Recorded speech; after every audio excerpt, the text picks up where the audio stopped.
مسلمان کی رد نہیں جاتی. مسند احمد میں حدیث ہے کہ مسلمان کی دعا کبھی بھی رد نہیں جاتی، اسے ذہن میں رکھیے گا. نبی الاسلام فرمایا کہ وہ 3 طرح سے قبول ہوتی ہے، یا جو کچھ مانگا وہ مل جائے گا، یا اس کے بدلے کوئی بہتر نعم البدل مل جائے گا، کوئی مصیبت بھی ٹال سکتی ہے. اور اگر یہ نہ ہوا تو وہ تمہاری دعا قیامت کے دن کے لیے سٹور کر دی جائے گی، تمہیں اجر ملے گا. لہذا یہ تو اپنے دماغ سے نکال دیں کہ دعا ریجیکٹ ہوتی ہے، دعا کبھی بھی ریجیکٹ نہیں ہوتی. دوسری بات، دعا کرنا آپشنل نہیں ہے، یہ مسلمان پہ فرض ہے. جو مسلمان دعا نہیں کرتا وہ اللہ کا نافرمان ہے، اللہ تعالیٰ کا باغی ہے، اللہ تعالیٰ اس سے ناراض ہوتا ہے. ادعونی استجب لکم ان الذین یستکبرون عن عبادتی، سورہ المؤمن کی آیت نمبر 60 ہے. اے میرے بندو مجھ سے مانگو، جو لوگ مجھ سے دعا کرنے میں تکبر کرتے ہیں میں انہیں ذلیل و خوار کر کے جہنم میں داخل کروں گا. دنیا کے بادشاہ تو مانگنے پر ناراض ہوتے ہیں، اور ہم اس بادشاہ کی عبادت کرتے ہیں کہ جس سے نہ مانگا جائے تو وہ ناراض ہوتا ہے. یہ ضروری ہے. اچھا، جامعہ ترمذی میں حدیث ہے، نبی الاسلام نے فرمایا کہ جو چاہتا ہے نا کہ مشکل اور پریشانی میں اس کی دعا قبول ہو، اسے چاہیے کہ جب حالات فیوریبل ہوں اس وقت بھی اللہ کو یاد کرے. دعا سے اپنے آپ کو بے نیاز نہیں کرنا. ٹھیک ہے. پھر دیکھیں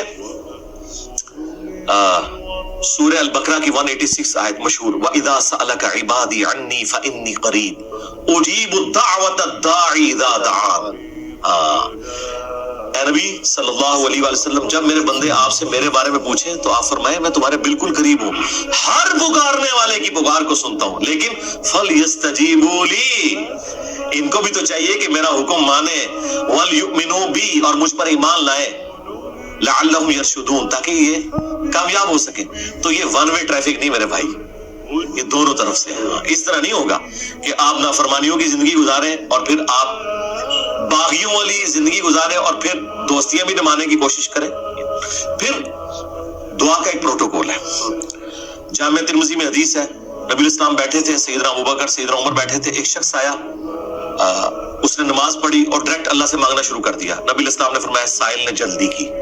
پھر ایک اور شخص آیا، اس نے نماز پڑھی، اللہ کی حمد کی، پھر درود شریف پڑھا، تو آپ نے فرمایا سل تعطا، سل تعطا، مانگ تجھے دیا جائے گا، مانگ تجھے دیا جائے گا. اور دوسرے بندے کو آپ نے بلا کے کہا کہ جب دعا کرو پہلے اللہ کی حمد کرو، پھر درود شریف پڑھو، پھر اللہ سے مانگو. اور نماز میں دیکھیں پہلے ہم اللہ کی حمد کرتے ہیں، التحیات للہ والصلوات والطیبات، پھر سلام عرض کرتے ہیں، اس کے بعد درود شریف پڑھتے ہیں، اور اینڈ پہ دعا. یہ پروٹوکول ہے دعا کا، یہ طریقہ ہے دعا کرنے کا. آپ نے دعا اس طریقے سے اللہ کے حضور پیش کرنی ہے تو دعائیں اللہ تعالیٰ قبول فرمانے والا ہے. اور بعض اوقات انسان یہ چاہتا ہے کہ جو میں مانگ رہا ہوں نا یہی مجھے مل جائے. یہ سب سے بڑی انسان کی کمزوری ہے. میں اپنی زندگی میں کئی ایسی دعائیں جانتا ہوں جو میں آج کہتا ہوں کہ شکر ہے وہ قبول نہیں ہوئی، اور اس وقت اگر آپ مجھے پوچھتے تو میں کہتا کہ میری زندگی کی سب سے بڑی خواہش یہ ہے. میں نے خلاف کعبہ 2002 میں پکڑ کے دعا کی تھی کہ اے اللہ مجھے بریلوی مارنا، بجائے یہ کہنے کے کہ مسلمان مارنا، میں ایک فرقے کے لیے دعا کر رہا تھا. شکر ہے اللہ قبول نہیں کی تھی، تیری مہربانی. آندہ بھی کوئی دعا قبول نہ آئے تھے، اسی میں بہتری ہے جو قرآن میں ہے نا کہ جس چیز سے تم کراہت محسوس کر رہے ہوتے ہو عین ممکن ہے اس میں تمہارے لیے خیر چھپی بھی ہو. اللہ جانتا ہے، تم نہیں جانتے. بعض اوقات انسان کسی چیز میں کراہت محسوس کر رہا ہے، اس میں خیر چھپی ہوئی ہے، اور جس چیز کو محبت کی نظر سے دیکھ رہا ہے اس میں اس کے لیے شر چھپا ہے. اس کو ڈاکٹر ذاکر نائک نے بڑی مثال پیاری دی تھی کہ آپ کا امریکہ میں کوئی بزنس ہو اور آپ نے فلائٹ سے پہنچنا ہو، میٹنگ ہو آپ کی، اور وہ میٹنگ آپ اٹینڈ کریں تو آپ کو کروڑوں کا بزنس ملنے والا ہے، اور اگر رہ جائے تو آپ کا اتنا نقصان ہو جائے گا سارے بزنس مین کے لیے. آپ جیسے ہی ٹریفک کے لیٹ ہونے کی وجہ سے ایئرپورٹ پہنچے اور آپ کو پتا چلے کہ وہ جہاز اڑ گیا ہے جس پہ آپ نے جانا تھا، تو آپ کہیں گے میری زندگی کی سب سے بری خبر تھی جو میں نے سنی. اور اسی گاڑی میں واپس آتے ہوئے آپ کو خبر ملے کہ وہ جہاز کریش کر گیا، تو آپ کہیں گے وہ میری زندگی کی سب سے بہترین خبر تھی جو میں نے اس وقت سنی تھی، شکر ہے میں نہیں بیٹھا اس میں.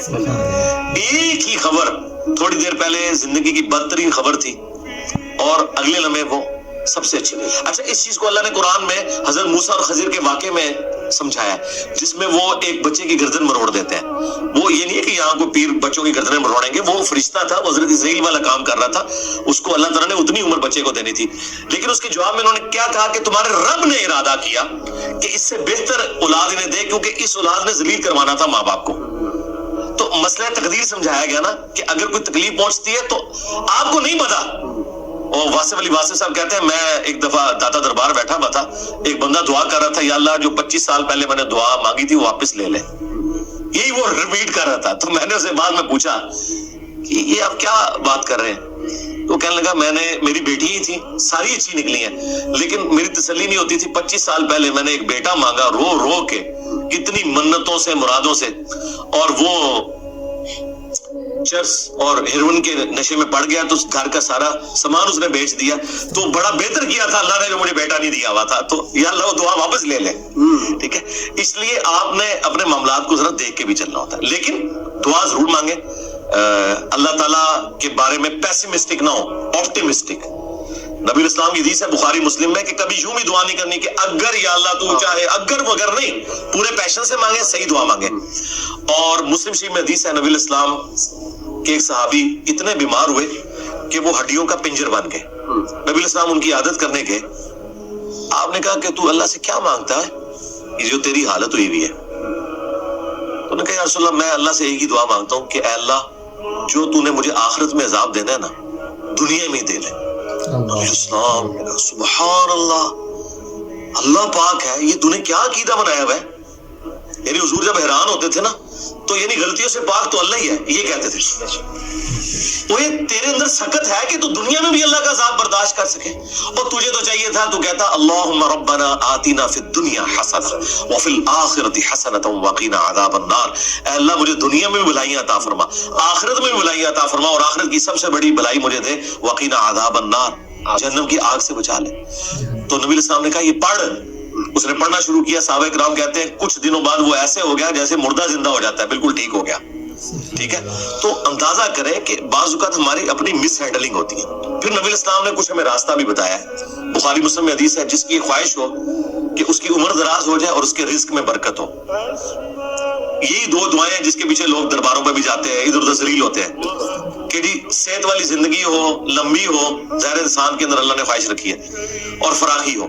نبی اسلام نے دونوں چیزیں گنوائی. بخاری مسلم کے الفاظ ہیں جو یہ چاہتا ہے نا وہ اپنے رشتہ داروں کے ساتھ اس نے سلوک کرے, شریکہ نال. پنجابی کہیں شریکہ نال, کیونکہ انسان دوسروں میں لگا لیتا ہے, شریکہ نو نہیں دیتا. جدھر یعنی آپ کے وہ کامن انٹرسٹ ہوتے ہیں نا, وہ شریک ہوتے ہیں نا وہ, اس لیے آپ دیکھیں یہ سارے تعویذ دھاگے بھی شریک کرواتے ہیں. کبھی کسی محلے دار نے کسی پہ تعویذ نہیں کرایا, وہ آپ کی شریک ہی کروا رہے ہوتے ہیں. جہاں جیلسی فیکٹر تھا وہیں خرچ کرنے کے اوپر اللہ تعالیٰ نے اجر رکھا ہوا ہے, اور یہ آپ کے اوپر کتنی بڑی آزمائش ہے. جہاں آپ خرچ نہیں کرنا چاہتے وہاں آپ نے خرچ کرنا ہے.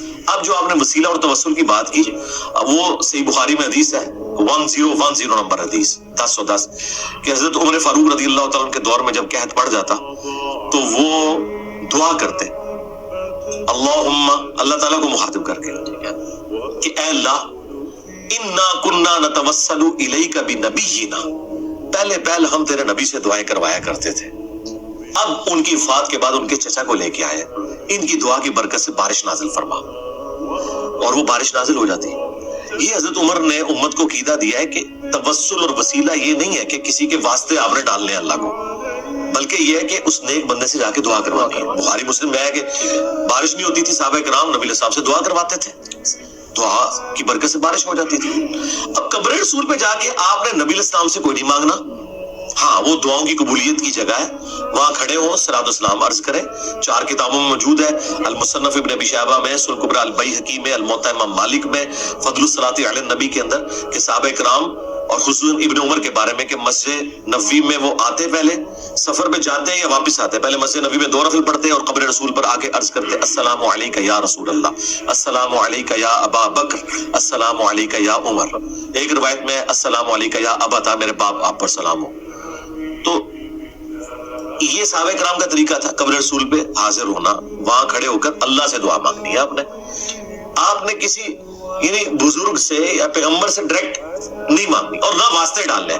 دیکھیں قرآن میں 40 کے قریب دعائیں آئی ہیں, سب ربنا کے ساتھ ہیں, کوئی وسیلے واسطے نہیں ہے اس میں. مجھے نہیں سمجھ آتی آپ وسیلے واسطے سے بھی آگے جا کے ڈائریکٹ بزرگوں کو پکارتے ہیں, یا علی مدد کہتے ہیں, یا شیخ عبد القادر جیلانی مدد کہتے ہیں.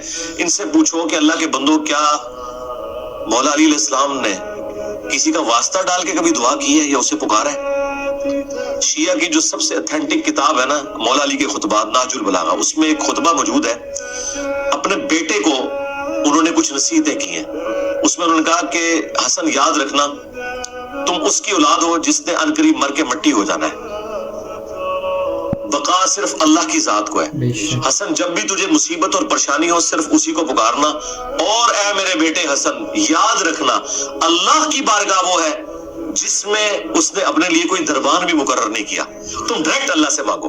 اب مجھے بتائیں اگر یا علی مدد کا عقیدہ ہوتا تو سب سے پہلے وہ اپنے بیٹے کو سکھاتے حسن ابن علی کو۔ اگر حسن ابن علی کو یا علی مدد کا عقیدہ نہیں سکھایا گیا تو باقی تو شاہی کوئی نہیں، پھر یہ سارے انہوں نے گھڑے ہوئے عقیدے۔ ہاں آپ یہ کہہ سکتے ہیں اے اللہ جو تجھے اپنے نبیوں سے، ان کے اہل البیت سے، ان کے صحابہ سے محبت ہے، میں اس محبت کا وسیلہ تجھے پیش کرتا ہوں کہ میرا یہ کام کر دے۔ یہ اللہ کی صفت کا وسیلہ ہوگا، ٹھیک ہے، وَلِلَّهِ الْأَسْمَاءُ الْحُسْنَى فَادْعُوهُ بِهَا، اللہ کا اپنے پیغمبروں سے محبت کرنا یہ اللہ کی صفت ہے، اس کا وسیلہ پیش کر سکتے ہیں، ٹھیک ہے۔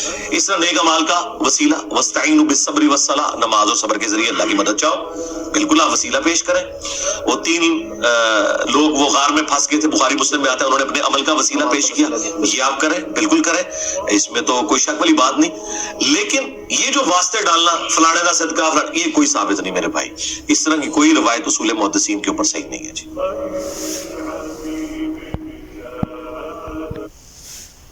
سبحان اللہ، اللہ ہم سب کو اس پر عمل کرنے کی توفیق عطا فرمائے۔ Thanks for watching. ایسی ہی اسلامک ویڈیوز کے لیے میرے چینل کو کر لیں سبسکرائب، میں ایسی ہی ویڈیوز ڈیلی اپلوڈ کرتا رہتا ہوں۔ تو ملتے ہیں اگلی نیو ویڈیو کے ساتھ، تب تک کے لیے ٹیک کیئر، اللہ حافظ۔